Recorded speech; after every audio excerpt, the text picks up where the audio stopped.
The following program contains secret hacks. Attempting some of these shortcuts can be dangerous and is ill-advised.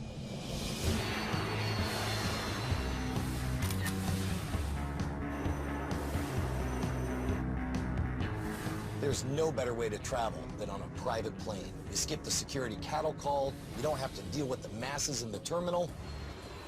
Flying private is the best. I know what you're thinking.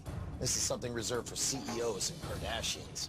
But what if I told you there was a secret hack that would let you get this flight for about what you pay on Coach? I'm going to show you not only the shortcut I used, but teach you how you could pull it off as well. Now this is hacking the system in style. I'm Brian Brushwood, and I've picked up the tools of scientists and spies, of criminals and con artists. I've mastered incredible tricks and dangerous stunts as a professional magician. Now I have an encyclopedia of shortcuts, secret data, and helpful hacks designed to help you make life easier and give you the upper hand, especially when you're traveling.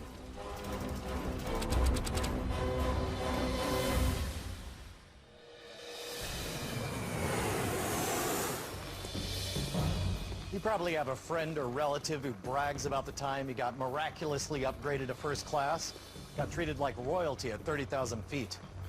But is scoring an upgrade really a once-in-a-lifetime chance? Or is there a way we can hack our way into first class? We'll use hidden cameras as we test out the methods that travel hackers and frequent flyers swear should get me an upgrade for free. Some of these are hidden gems. Others are completely ridiculous, though people say they work for them. We'll find out which one's which, because I'm about to try them all. We all hate the economy line March of the Undead. It can be demoralizing to be shuffled around like cattle while first and business class passengers arrive late and check right in. I'm not a first class customer, but I'm going to try to get the first class experience.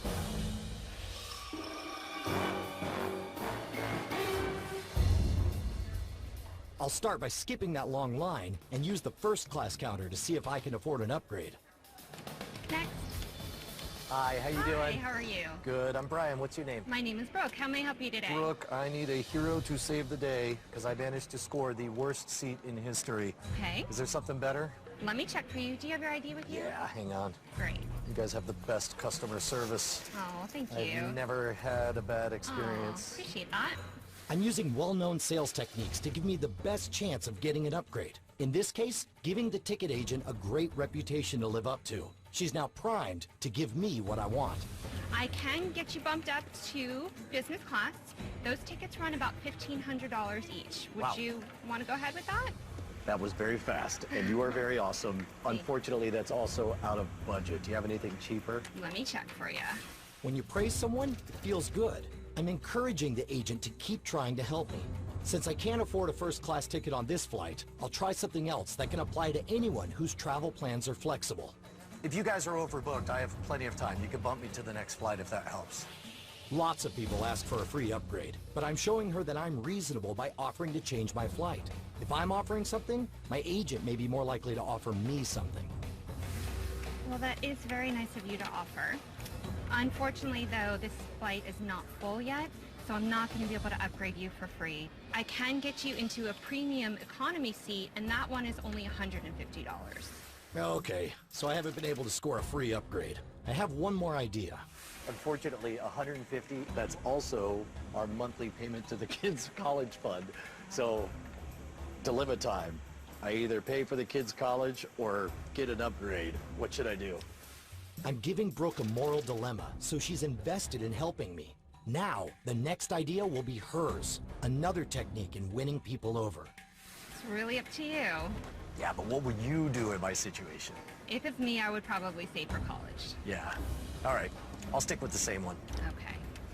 Wait one sec. There is one more thing I can check. Okay. So I can get you in a seat in economy that is actually in one of our exit rows. So it will give you additional leg room, and there is no one currently booked in that row, so you'll have it all to yourself. Perfect. That would be fantastic. Great. Let me get that much. set up for you. Well, here you go. Bingo! Just by using some simple psychological hacks, I got a better seat for free. And I avoided that long line of the undead. Here's one for you. When's the best time to book a cheap flight? The day of the flight, 1 week ahead, 8 weeks ahead, or 6 months ahead? The answer is 8 weeks ahead and in the afternoon, according to one economist who studied flying habits. So the worst part about traveling is... Coming home. Not where I was headed. I was going to say packing. If you pack too much, you get dinged with overage fees. Pack too little, and you spend half your time picking up what you forgot, right? Yeah, well, you want to pack everything you need and not waste space. Of course. Travel experts say you can save a ton of room by rolling your clothes instead of folding it, but I've never tried it, so I figured we'll have a competition. It'll be rolls versus folds, and we'll see how much room you save, if any. Identical bags, identical clothes. I'll roll, you fold. All right. I'm gonna roll it. I was nationally ranked in the 90s. At shirt folding? Before the accident, anyway. Before the injury? Yeah. You're looking a little bit puffy there, buddy. It's fine. Just shut your mouth. I am done, You're done? and I'm only half full. Not even half full. You're totally full. I've got enough room for a tea kettle, a toaster oven, and a comically large wrench. You know they're going to have those wherever we're going, right? I know I'll have one. It's right here. A couple of final touches. We're going to put a business card in there. That way, if the tags get ripped off, they can still get the bag back to me. I'll put the fragile sticker on the outside. This doesn't guarantee you anything, but they should pack your bags on top, and it might make your bag first on the conveyor belt. And finally, the most important thing, I'm going to tie a bow. Why a bow? Because every freaking bag looks exactly the same, except this one.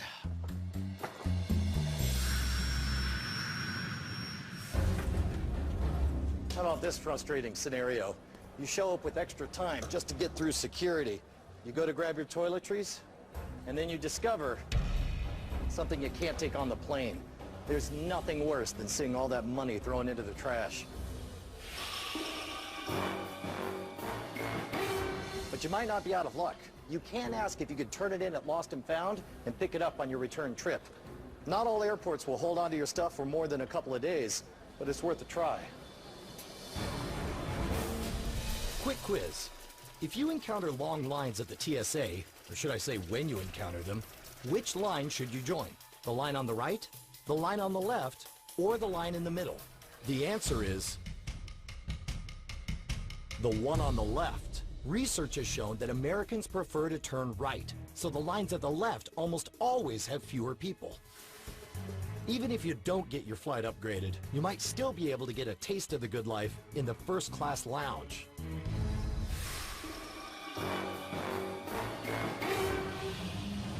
You can enter the Shangri-La, that's the first class lounge, if you buy an expensive day pass. But for some, it's a cost they're not willing to pay. And these folks will use any number of unscrupulous tactics to find their way in. If you're desperate to get in the first class lounge, you don't have first class bucks, this is the only trick you need to know. Excuse me, sir. Can I ask you something? If you're flying commercial and want to enter the heaven on earth that is the first class lounge, but don't want to shell out the cash, you do have one other option. Some first class passengers Are allowed to take a friend with them into the lounge. So if you have more humility than cash, you could try to get one of the jet set to take pity on your broke ass. Excuse me, sir. My flight just got canceled. Is there a chance? Hey, bud. The Wi-Fi out here totally sucks. Can I get inside to maybe... People aren't responding to my admittedly selfish-sounding appeals. Hey, excuse me. None of the bars have the game on for... Time to change tactics here. Hey, man. Do you mind if I tag along with you? I've always wanted to experience the first class lounge. Right on. My new best friend. Thanks. Took some tenacity and humility. Turns out people respond better to that than entitlement. After you. Making the other person feel powerful when you ask for something is always the way to go. Quick quiz. Billions of dollars are spent on airline tickets each year. But which class of seats brings in the most profit? Is it first class, business class, or economy class? The answer is business class. Business travelers spent over $200 billion on flights in 2013. Corporations often pay for these flights, and airlines are now competing for this fast-growing sector. Every year, airlines lose more than 20 million pieces of luggage. How do you make sure your bags don't go AWOL? You might want to try one of these. A radio frequency microchip tracking device. This bad boy's sensor knows when it's in the air, and more importantly, it knows where it is once it lands. Throw one of these in your luggage, and you'll always know where your bags are, even when the airlines don't. If you're looking to get away on a budget, and you don't mind looking like a bit of a schmuck, this idea is for you. With many no-frills airlines charging outrageous baggage fees, even for carry-on luggage, it's suddenly not a cheap flight. But nobody said you can't carry it all on your body, right?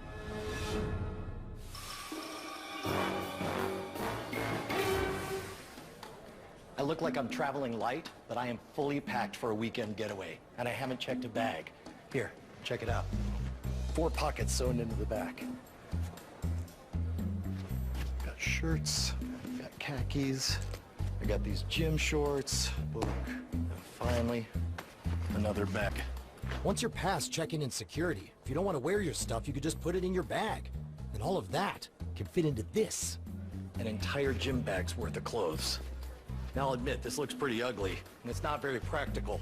But if you're flying a no-frills airline and have zero budget, it just might be dumb enough to work. Now that you made it onto the plane, remember, not all seats are created equal. Statistics say sitting in an aisle seat just behind the wing makes you 40% safer in the event of a crash. If you get airsick, you'll feel less turbulence in the middle of the plane. Want to sleep? Take a window seat on the left side. The windows are offset, so you'll have a flat surface to rest your head. Most airlines load back to front, so rear seats get storage room first. Finally, if you want to get off the plane first, sit at the front and on the left, as most exit doors are, well, on the left. Flying is a drag. Yeah, that's an understatement. You ever have it where you get up to cruising altitude and you try to recline, but your chair's busted? Absolutely. Yeah, might not be a busted chair. Might be somebody pulling a hack on you, wedging a water bottle like this. Try to lean back. Yeah, that's not moving. Okay, I'm really unhappy to be sitting in front of you right now. Yeah, but I got all the leg room. Of course, the best idea is just to be courteous. If you're gonna lean back, give fair warning. If you're a big guy who barely fits in here to begin with, just explain it to the guy in front of you. He'll probably be happy to cut you a break. Well, great. I'm just gonna move. Speaking of which, you know a lot of airlines have open seating nowadays, right? Right. Well, some people are desperate enough to get a row to themselves that they'll use one of these. The barf bag. Yeah, well, not so much use it, but look like they're about to.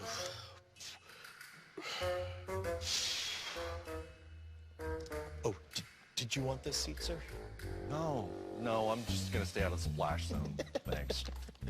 It's a lowbrow trick, but if they're sick or exhausted or just spent an all-nighter in Vegas, they might be doing us a favor. According to a leading travel site, what is currently the most popular travel destination in the world? Is it New York, Istanbul, or Rome? The answer is Istanbul, followed closely by Rome, then London, Beijing, and Prague. America didn't even crack the top 10. Road trips. They're great, right? Pack your bags, head out on the open road. Only the road's not only so open, is it? According to one study, Americans spent 5.5 billion hours stuck in traffic, and that's down from 2005. You ready, Murphy? Yeah, let's go. Everyone hates getting stuck in traffic, so many people switch lanes thinking it'll get them there faster. But does it? Or is it better to just stick to one lane regardless of traffic conditions? To settle this age-old question, Jason and I are conducting a highly unscientific test. 2 identical cars, different colors, and a road trip to the beach. We'll be traveling down the 10 freeway from downtown Los Angeles to the beach in Santa Monica. It's about 14 miles and very often crowded with traffic. I'm going to stick to one lane, whereas Jason's going to keep switching. Only one rule: can't go above the speed limit. Not that that'll be a problem in this traffic. We'll see who makes it there first. Speaking of traffic, have you ever driven through a traffic jam that suddenly ends and you're left wondering what started all that? There's no accident, no road work. What happened? Well, the problem is us. These phantom traffic jams start on busy roadways. One guy gets a little too close and has to slam on his brakes, and it causes a chain reaction that clogs up traffic. Check out this experiment. This group of drivers was told to all drive at the same speed. No problem, right? But after just a few seconds, their imperfect driving causes a series of bottlenecks that brings the flow to a near stop. Back in LA, the race to nowhere begins. To make it fair, we're both entering the freeway at the same time. Our cars are marked with X's, and we have cameras following us the entire route. I'm picking the middle lane because researchers have found this to be the safest lane in which to travel. I gotta admit, this is not my usual play. I'm always the guy weaving in traffic. Jason's behind me, changing lanes and trying to catch up. He's also probably contributing to the traffic jam, since every time one car has to slow down to accommodate a lane changer, it has a domino effect behind them. It sucks. Every other lane is blowing past. And here comes Jason. Looks like lane changing is actually working. Are you kidding me? Jason and I are taking a short trip to the beach. But nothing ruins the excitement of a road trip more than being stuck in traffic. I'm staying in one lane, he's changing lanes. We'll see which strategy is the most effective by who gets to our destination first. What, are you kidding me? Right now, Jason's in the lead. He's exploited the gaps in traffic by changing lanes, and it seems to be working. But he's probably contributing to the traffic jam. Every time one car has to slow down to accommodate a lane changer, it also has a domino effect behind them. Whoa, another ghost jam. Ugh. 9 miles in, Jason's changed lanes 24 times, and he's barely ahead of me. Why aren't we stopped? Let me go around. Turn signal! And Jason just pulled off the freeway exit, while I'm still stuck in the middle lane. Guess he's gonna win this one.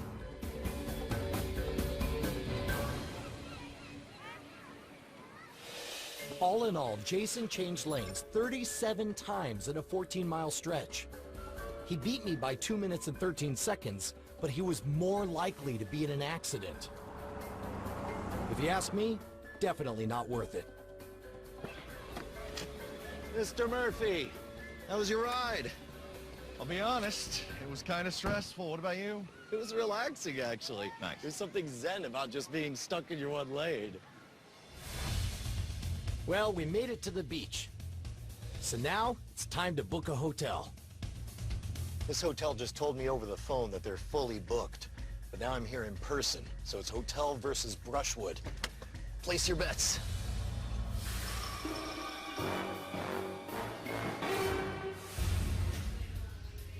Hey, how you doing? Pretty good. I'm Brian. What's your name?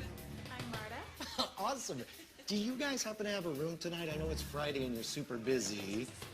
I'm one of your regulars, though, if that matters. I believe we're full today, but let me check. Repeat customers often get preferential treatment. No, we're full. The bummer is I'm supposed to stay here almost a whole week, and I'd hate to stay somewhere else. When did you need to be checking out? Now I have her attention. I'm a regular, and I might stay longer than one night. I'm heading back on Wednesday, but it may be extended for even longer. Oh, hang on. We do have a room with a double bed. You totally saved the day. No reservations? No problem. Hotels prefer multi-night stays, so you could try extending your weekend an extra night or two. Booking it might be the difference between getting a hotel and sleeping in your car. Thank you so much. Appreciate it. The downside is, you may end up getting billed for the extra nights if you cancel. But if the hotel's that popular, you can usually cancel after your first night without a penalty. Reprogrammable hotel keys are designed to keep us safe. But recently, one hacker uncovered a vulnerability that compromised millions of hotel locks. And he accessed it right here. This is a power socket used to charge the lock, but it's also where each one is individually programmed. So how do you keep your stuff safe? When you're in the room, make sure to use the deadbolt. When you're not in the room, make it sound like you are by leaving the TV on. If a thief thinks that you're in the room, they may move on to easier pickings. I got one for you. What hotel item can help you get a better night's sleep? A shower cap, a towel, a hairdryer, or shampoo? The answer is a towel. Well, what's the hack?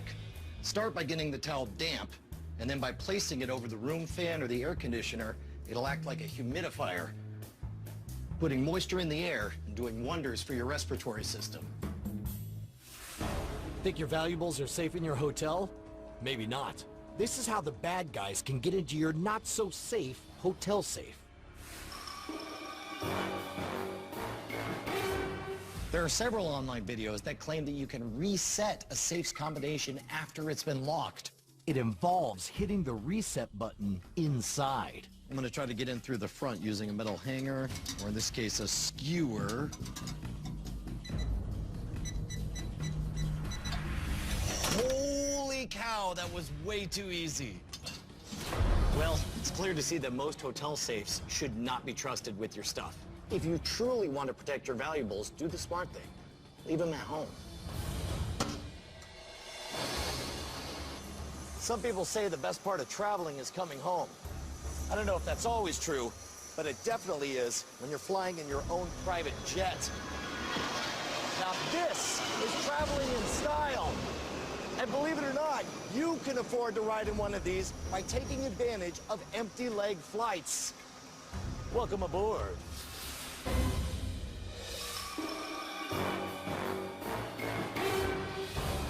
Empty leg flights become available when a high roller charters a flight one way. That plane now needs a return customer. So if you're ready to fly at a moment's notice, an empty jet can be all yours at an unbelievable price. And lucky for me, I found this flight to San Francisco for only $560. Now keep in mind, that's the whole flight, not just one comfy seat. Think about it. You get 3 more friends, that's $140 per seat. You can put that together. So the next time you're headed out on a last-minute vacation, check and see if there's a private airplane waiting for you. Take it away, boss.